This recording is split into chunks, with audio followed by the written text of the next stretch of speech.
খুব খারাপ লাগা নিয়ে আজকের এই ভিডিওটি শুরু করছি। উত্তরা মাইলস্টোন কলেজে বিমান বাহিনীর প্রশিক্ষণ বিমানের ভয়াবহ দুর্ঘটনা। এখন পর্যন্ত সর্বশেষ খবর অনুযায়ী 20 জনের মতো নিহত হয়েছেন, আরও 2 শতাধিক ভয়াবহ রকমভাবে আহত, এবং এদের কারো কারো জীবন সংকটাপন্ন। যে কোনো মৃত্যুই প্রচণ্ড বেদনাদায়ক, প্রচণ্ড কষ্টদায়ক, কিন্তু আমাকে এই ঘটনাটা ব্যক্তিগতভাবে প্রচণ্ড রকমভাবে ছুঁয়ে গেছে। কারণ আমি স্কুল থেকে যখন আসার পরে যখন এই ঘটনাটাই দেখি, তো তখন বারবার সেই শিশুদের কথাগুলো মনে হচ্ছিল। কারণ আমরাও তো আমাদের স্কুলেও বা আমার স্কুলেও ক্লাস 3 থেকে 5 পর্যন্ত আছে। তো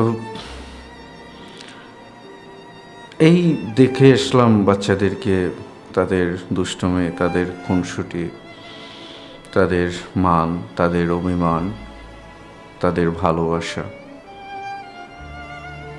হয়তো মাইলস্টোনের এই ভয়াবহ দুর্ঘটনায় যে বাচ্চারা প্রাণ হারালো, সব মৃত্যুই অবর্ণনীয় কষ্টের, কিন্তু এর মধ্যে বাচ্চাদের মতো ফুলদের মৃত্যুটা খুব মানা যায় না।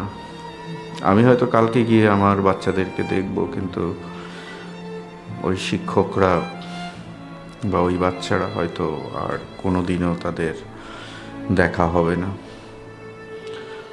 মহান রব্বুল আলামিন এই অবর্ণনীয় কষ্ট বহন করার শক্তি দিন।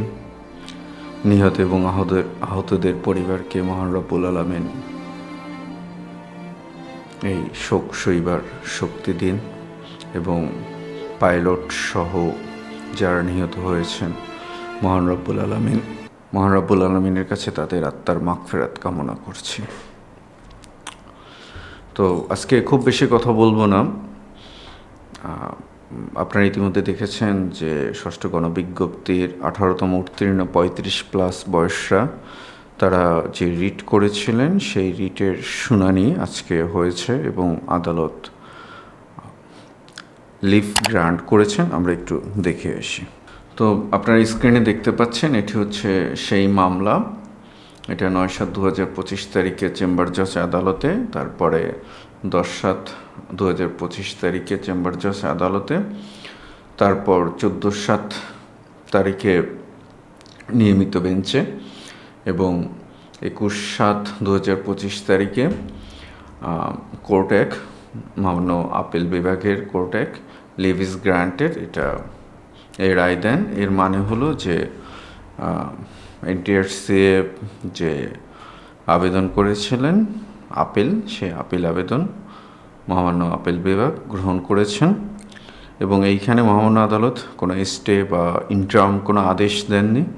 এর ফলে ষষ্ঠ গণবিজ্ঞপ্তির কার্যক্রম চলতে কোনো বাধা নেই।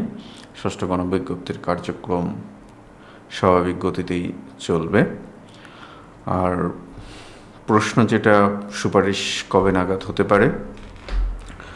তো সুপারিশটা আশা করি যে খুব দ্রুতই আপনারা সুপারিশ পেয়ে যাবেন। সুপারিশের কাজ চলমান।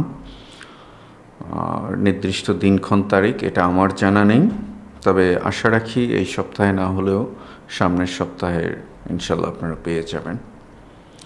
তো এইটুকুই ছিল আজকে আপনাদের জন্য আপডেট, এবং সবশেষে আবারও আপনাদের সবাইকে, যারা যেখান থেকে আমার এই ভিডিওটি দেখছেন, সবাইকে, যারা নিহত হয়েছেন এবং যারা আহত আছেন, মহান রব্বুল আলামিনের কাছে তাদের জন্য প্রার্থনা করার অনুরোধ জানাচ্ছি, এবং অন্যান্য ধর্মের যারা আছেন তাদেরকে অনুরোধ করব স্ব ধর্মের স্রষ্টার কাছে তাদের জন্য প্রার্থনা করার জন্য। মহান স্রষ্টা এই বিপদ থেকে আমাদের বিপদে শোক সইবার শক্তি দিন। সবাই ভালো থাকবেন।